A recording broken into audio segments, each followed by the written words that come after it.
It is 5. We are going to call this meeting to order. Public comment. There is none. We're going to move to approving the minutes of the May 30th, 2023 meeting. Any questions, comments, concerns?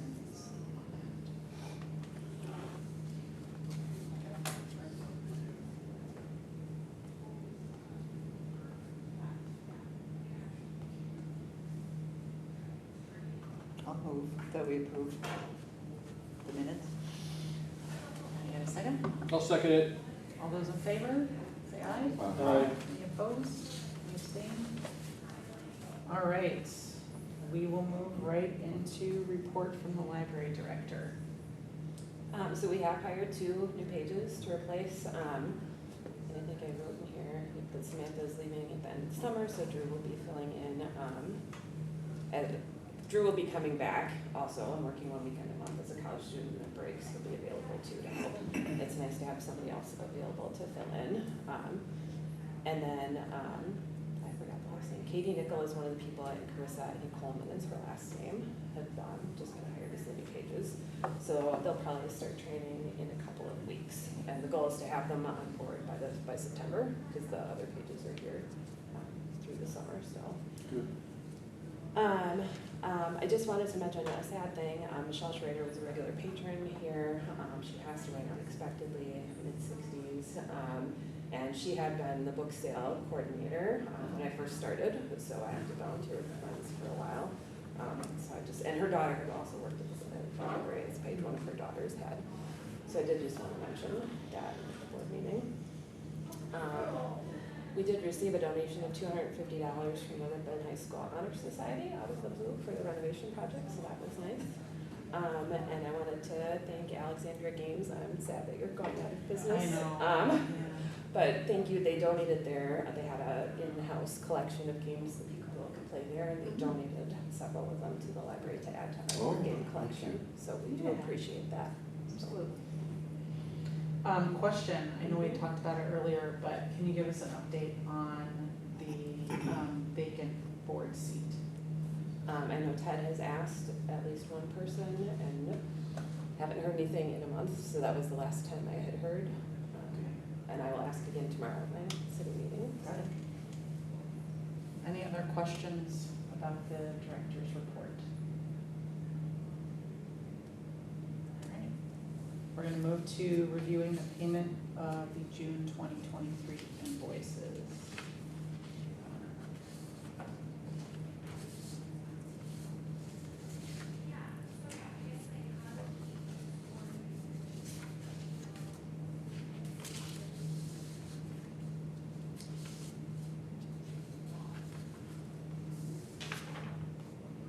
Absorb Tech.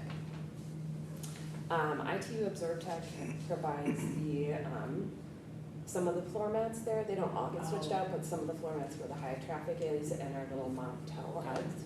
Cool. That's cool. What's J&H doing for us? That was an air conditioner check. Okay, just a Preventive maintenance. Yep. Okay. And is the power bill higher than normal, or is it about right for this time of year? What's the number? Alliant Energy is $4,460. I wrote the wrong one. It's because so we get it and we do not have a lot of turnaround time. It's about half that. So this is 2 months worth.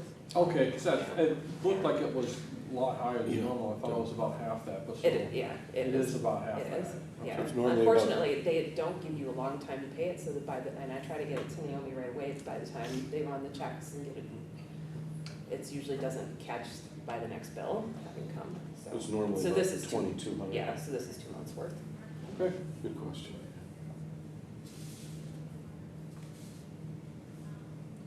Any other questions, thoughts? Okay. We're going to move to receiving an update on the strategic planning process. Sure, I'll take that. So we had a meeting this afternoon with Wills, and they provided an overview of all of the results of the surveys we've done. So remember, that was a board conversation that we had. It was the community survey, it was a staff survey, It was community conversations one-on-one. And is there anything else? And there's also looking at the DPI statistics that are filled out every Can I year. just mention, 229 people have filled out the community survey, so. Oh, wow, that went up a lot from that Yes. initial. Yeah. Yeah, so they had lots of great information, and I only mentioned a few highlights of the meetings recorded, so you can see it later. So interesting things are we have more people, so demographic wise, we have more 65-year-old people in our community than our cohorts, so other libraries of our size. But we also have more 15 to 29-year-olds, which I think is also interesting. We have fewer card holders in our cohort, which we knew about, which is sort of why we're doing this kind of work. Well, some of our typical, when we say libraries in our size, we think of Berlin, who else? I don't know the exact libraries that they compared us to, but there's communities fewer than 20,000 people. So they're all about the same size as us. Within Wisconsin. Wisconsin, that's what the area. Mm. We have more visits though than our cohort, so about twice as many. Right. Which is quite amazing. That's Like exciting. 50,000 versus 25,000. Nice. So that is a great thing for our library. So do we have power users, or do we just? So why is the fewer card holders resulting in more visits? That's an interesting question. We have more hours versus our cohorts. That may have something to do with it. 14 more hours than others on average. Our library is larger. It looks way bigger because the basement space is counted, even though the main space is on the ground floor. Other things, circulation is higher for adult and children. We do have a larger collection Than on the other average. That average. there's 63,000 versus 41,000. Programming is slightly below for numbers of programs as well as attendance. But we've increased lately, whereas others, our cohort is. We're narrowing the gap. Right. Okay. Interesting, the community survey, so it talks about how do people hear about us. The people who never use the library hear about us through social media, newspaper, and word of mouth. So I was pleased to hear that social media is useful. The people who do use the library, they hear about us through the website, social media, signage, and e-newsletters. The people who filled out the survey, 99% of the people who filled out the survey said the library is valuable. 98% said it's important for the community. So we are beloved by the people. Okay.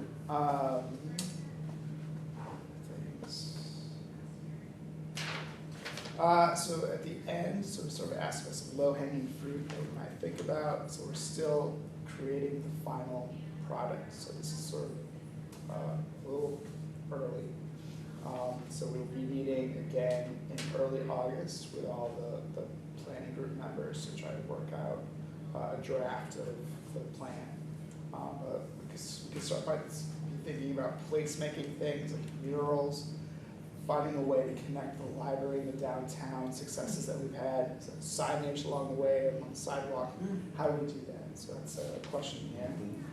We need to keep working on our cardholder base and think of them also as ways to make more contacts in the community. Think about the multifunctional spaces for different groups, so bringing more people.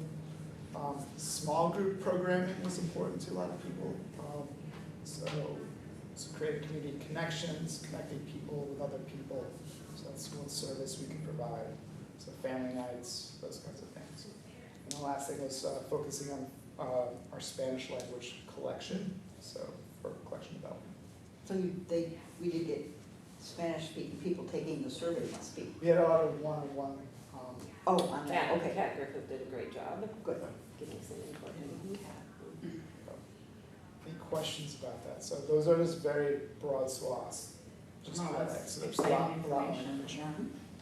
They're doing a wonderful job getting all that. Any feedback on comments we made on the mission statement? We'll be working on that in a month. Yeah. Good. Thank you. Thank you.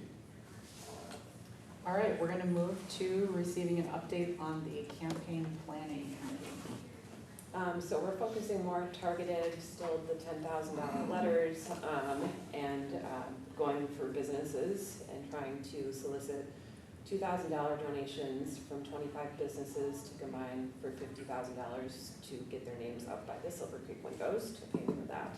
So that's what we've been working on. All right, any questions on that? How much money's come in the last couple of months? Do you have any idea? Not very much, a couple $1,000s. Okay. We did get a couple more 100 Extraordinary Women signed up recently, Nice. so. So, how's the professional fundraising going? Is she bringing anything else in? She's finally started doing the wealth screening tools, so we're gonna be looking at that list more closely Okay. now. So people that have potential capacity to give but might not be on our radar because they aren't regular library users. Okay.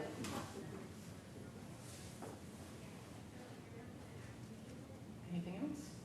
All right, we're gonna move on to receiving an update from the finance committee. Gary, that's you.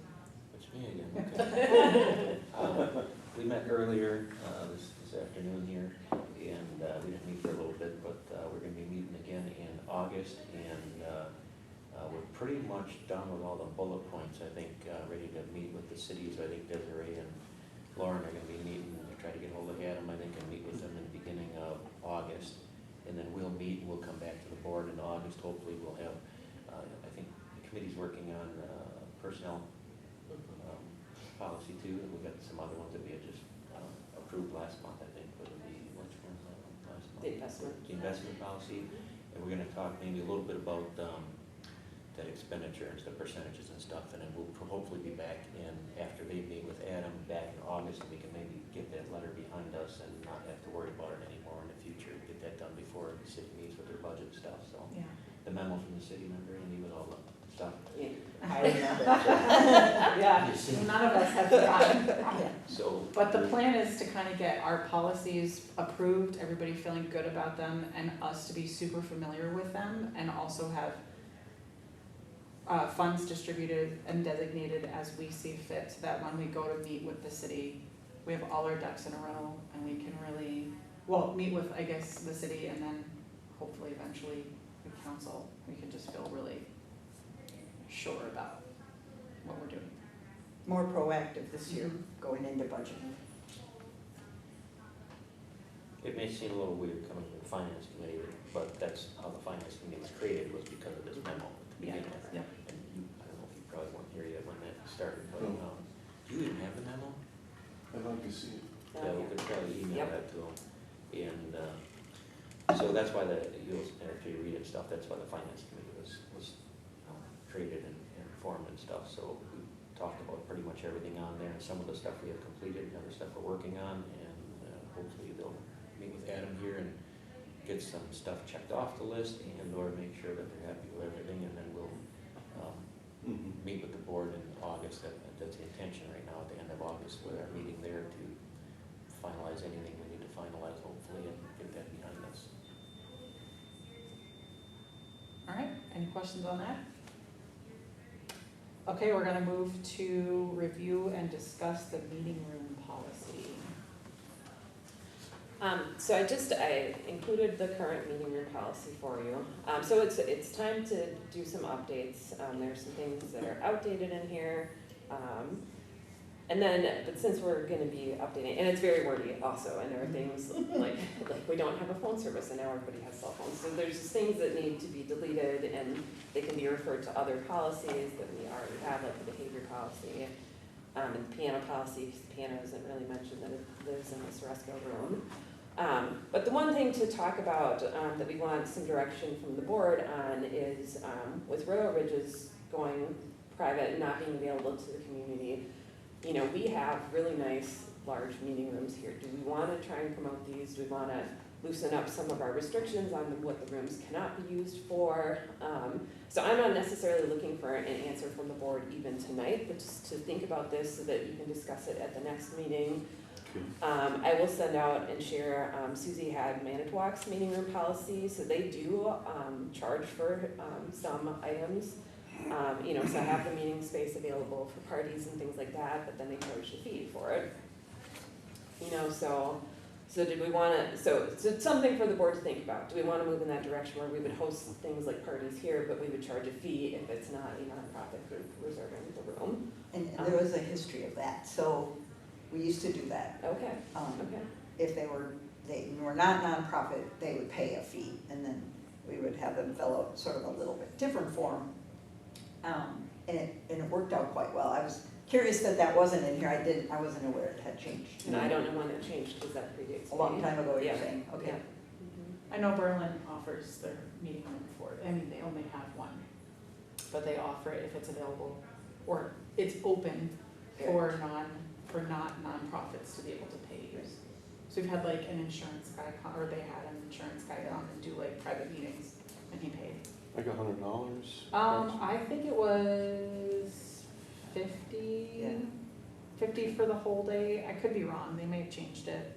So a couple I years think ago, ours was but- 30 Yeah. back, but that was a long time Clean ago. up after yourself. Yeah, I right. may have been thinking And they sign. baby showers. I don't know if you want to go there, but our church has recently opened up more for that too, for pay for use kind of thing. So and we find people want it, and I think you would find that people wanted it also. It's not to make money, but it's to get people into your library, really, to, Well, and use the space too. yeah, Right. to use and the make the space useful to And I think the fee helps cover the cleaning, you know, the Right, extra cleaning right. costs. And it would obviously, I mean, you talk about if it's outside of hours, but you really want to avoid that unless it's an exceptional case, but it should be during What's hours. the name of this room? The Silver Creek room, And the Nash room is, it's the other, oh, the next thank big you. one. I should probably get another tool. Okay, well, I guess we can kind of think on this and, So I'll send out, I have Nina's policy, which is very similar to ours, except much more succinct. So I'll send that and Manitowoc's out as examples of a couple of other policies. Does the whole board have to approve it, like you're gonna try to write it, or do you help, or how's the process? Well, I think at the next meeting, I would like input for direction on, do we want to charge? You know, I'd like everybody to think about it a little more, you know, pros and cons Okay. for that. You know, what questions do you have? Or, you know, you can email me if you have a question about after reading the other policies, you know, that we can talk about them at the board. So to come back to that August 1st meeting, talk about, get input, and then the final August meeting, then to have a policy that's rewritten, so. Does that sound? yeah, any questions on that? Do they ever touch on political type things in any of the policies? No, Does I Andy mean, handle that? Or religious. no, I mean, library's policy is that anybody can use the room, meetings are open, and it's library. I guess as long as they're respectful of the space. Yeah, I mean, Nina, when I was there, had a church that used their meeting room on Sunday afternoons. Not being disruptive of right.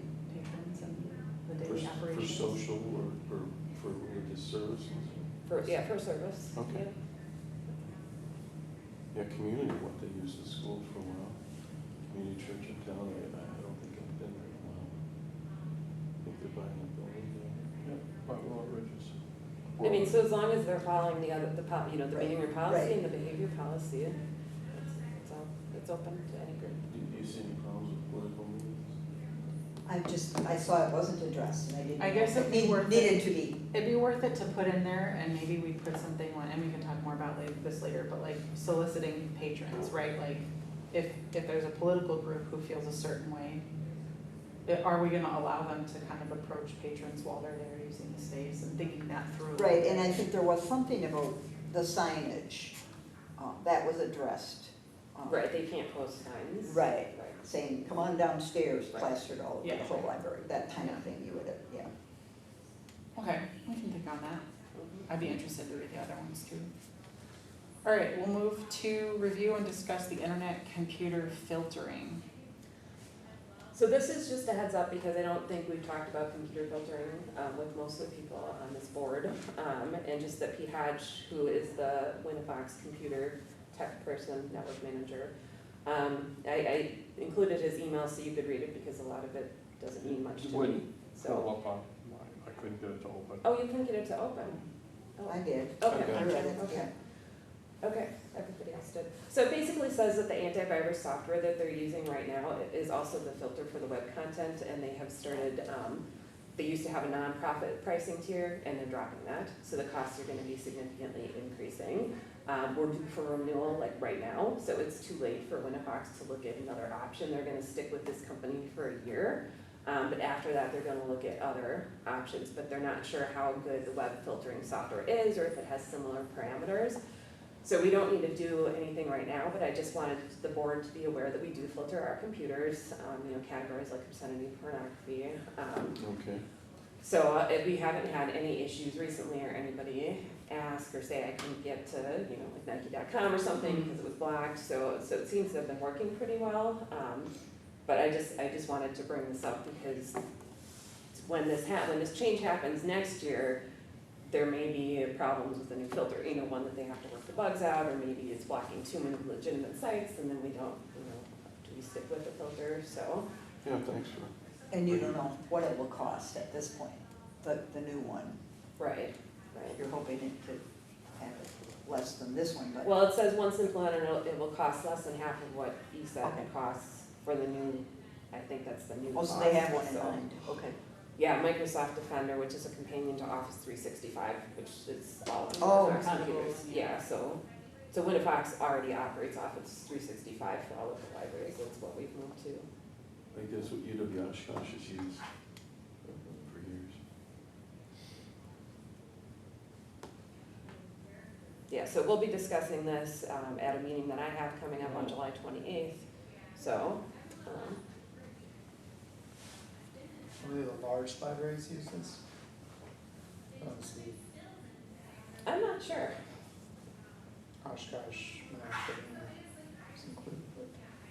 Oh, it went out to all the directors though. Okay. Those are the people that have tech staff Got it. specifically. Okay. Yeah. Yeah, my guess is it's a mix. I asked my husband, he said they have, their children's computers are all filtered. They have 2 designated adult computers that are filtered and the rest of Oshkosh's adult computers aren't. Because sometimes they have people who are like on parole or something and need to, like they're only allowed to use filtered computers, so that's why they do have a couple that are filtered. Because we have patrons who have to use those, so. Mhm. So just informational at this time, but something to think about because we haven't really talked about that with this board. All right. Note that the next board meeting is Tuesday, August 1st, which is 1 week later than normal. We're gonna be having 2 meetings in August to accommodate Desiree's time away. So the first will be August 1st, and then the second, since August is a longer month, will be at the end. So there's still 4 weeks in between, it happens to work out with August being a longer month, so it'll still feel about the same. Is amount of August time. 1st on a Tuesday? Yes, Mhm. Tuesday, August 1st, 5 PM. And the last one's also on Yep. Tuesday? Yes. Be sure if you have suggestions for the agenda to get them to Desiree by Wednesday, the 26th. And if we don't have any other questions, comments, we will end the meeting. So we're not meeting at all July 25th. Correct, it's just pushed a week later. All right,